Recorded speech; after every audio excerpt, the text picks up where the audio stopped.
પાટણ શહેરના વ્યસ્ત ગણાતા તાલુકા પંચાયત કચેરી પાસે એકાએક બનેલી આગની ઘટનાને પગલે સમગ્ર વિસ્તારમાં ભારે દોડધામ અને અફડાતફડી મચી જવા પામી હતી। ત્યાં પાર્ક કરેલી અનેક ખાનગી ગાડીઓમાં અચાનક અગમ્ય કારણોસર આગ ફાટી નીકળતા લોકોમાં ફાડ પડી હતી।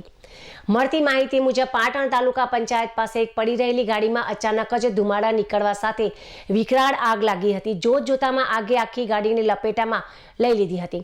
સંધ્યા સમયે ભીડભાડવાળા વિસ્તારમાં આગની જ્વાળાઓ દેખાતા આસપાસના લોકોમાં ગભરાટ ફેલાયો હતો। ઘટનાની જાણ થતાં જ પાટણ નગરપાલિકાનું ફાયર ફાઇટર ટીમ તાત્કાલિક ઘટના સ્થળે દોડી આવી હતી।